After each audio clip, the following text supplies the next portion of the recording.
तुम्ही असं म्हणता की आमच्यावर टीका करा पण महाराष्ट्रावर करू नका। कोण करताय महाराष्ट्रावर टीका? तुम्ही पहिल्यांदा हे मनातनं हा जो संभ्रम आहे ना तुमच्या काढून टाका। तुम्ही म्हणजे महाराष्ट्र नाही, तुम्ही म्हणजे मराठी नाही, तुम्ही म्हणजे मुंबई नाही। हेच मुख्यमंत्री विरोधकांना कसे सांगत होते की तुम्ही म्हणजे महाराष्ट्र नाही, तुम्ही म्हणजे महाराष्ट्र नाही, आणि आता ते स्वतःला असे समजायला लागलेत की मी म्हणजे महाराष्ट्र। राज्यात 2 दिवसापूर्वी झालेल्या मुसळधार पावसामुळे मुंबई पुणे महामार्गावरील मिसिंग लिंकवरही दरड कोसळल्याचं पाहायला मिळालं। या घटनेचा व्हिडिओ सोशल मीडियावर चांगलाच व्हायरल झाला असून विरोधकांनी नेटिझन्सने सत्ताधारी आणि सरकारवर जोरदार हल्लाबोल केला। त्यानंतर मुख्यमंत्री देवेंद्र फडणवीस यांनी याबाबत बोलताना विरोधकांवर जोरदार पलटवार केला। तसंच 1 कोटी खोटारडे मेल्यानंतर हे लोक पैदा झाले आहेत असं म्हणत विरोधकांना टोला लगावला। तसंच माझी बदनामी करा पण महाराष्ट्राची बदनामी कराल तर कोणालाही सोडणार नाही असा इशाराही मुख्यमंत्र्यांनी दिला। हमारे जयंत राव जी ने सही बात कही, जिनको कुत्ता नहीं पोंछता वो आजकल सोशल मीडिया पर आकर सबको गाली देते हैं, मुख्यमंत्री को भी गाली देते हैं। ऐसे कुछ भाड़े के टट्टे इस मिसिंग लिंक के बारे में भी पैसा ले लेकर सोशल मीडिया पर लिख रहे थे, उनको भी कह देना चाहता हूं, अगर महाराष्ट्र का अपमान करोगे छोड़ूंगा नहीं।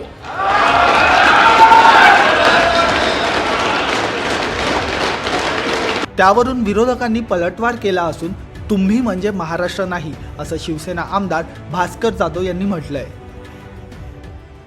अशा पद्धतीने म्हणजे सातत्याने हे सभागृहात होत आहे। वरिष्ठ सभागृहातले नेते किंवा विरोधी पक्षातले नेते बोलायला उभे राहिले तर वारंवार काही आमदार जे आहेत ते त्यांच्यावरती धावून जातात किंवा त्यांच्यावरती खालच्या शब्दाने बोलत असतात सातत्याने।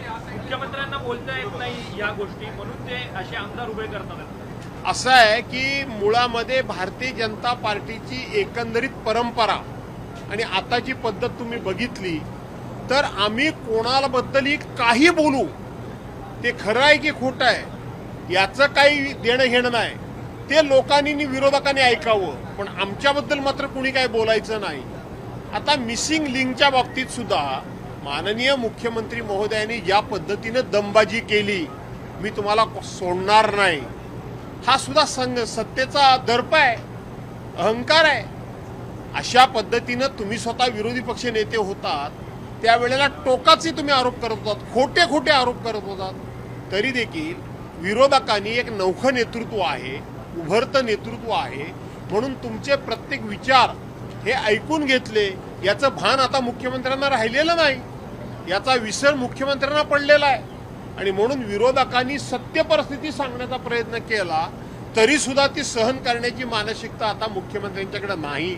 याचं कारण देशामध्ये फक्त आणि फक्त आम्हीच हा जो अहंकार आहे त्याचा हा परिणाम आहे। मुख्यमंत्री म्हणजे महाराष्ट्र आहे का? कारण की मुख्यमंत्री बोलले की माझी बदनामी करा पण महाराष्ट्राची बदनामी करू नका, पण तेच मुख्यमंत्री ज्यावेळेस विरोधी पक्षात होते त्यावेळेस मात्र ते मुख्यमंत्र्यांच्या या वक्तव्याचं छोट्या छोट्या क्लिप्स खूप मोठ्या प्रमाणामध्ये रील्स व्हायरल झालेले आहेत। मुख्यमंत्री पहिल्यांदा काय बोलायचे आणि आता काय बोलतायत, हेच मुख्यमंत्री विरोधकांना कसे सांगत होते की तुम्ही म्हणजे महाराष्ट्र नाही, तुम्ही म्हणजे महाराष्ट्र नाही, आणि आता ते स्वतःला असे समजायला लागलेत की मी म्हणजे महाराष्ट्र, आणि म्हणून लोक ते आता दोन्ही क्लिप एकाच वेळेला दाखवतायत। मुख्यमंत्र्यांचे वेगवेगळे विचार त्या ठिकाणी ते दाखवतायत।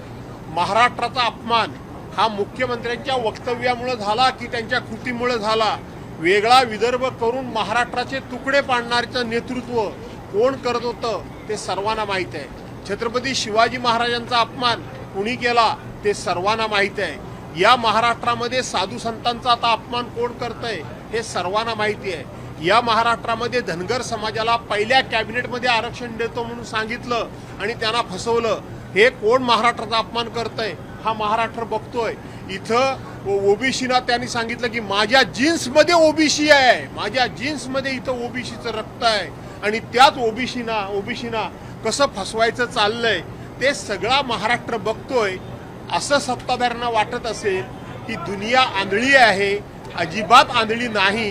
दुनिया आता यावेळेला संधीची वाट बघते. नाशिकमध्ये तुमचे जे 10 नगरसेवक आहेत, या 10 नगरसेवकांना 5 कोटीची ऑफर असल्याचं समजते, ते शिंदेच्या पक्षात जातील असं बोललं जातं. नाशिकमध्ये ऑपरेशन टायगर कांदे यांनी काल भुजबळ काकापुरे यांच्याकडे भ्रष्टाचाराचे आरोप केलेले आहेत. 4,000 कोटींच्या निविदा त्या रद्द करण्याची मागणी त्यांनी केली आहे. खरं तर अन्न व नागरी पुरवठ्यामध्ये 500 कोटींचा भ्रष्टाचार झाल्याचा सुहास कांदेंनी आरोप केला आहे.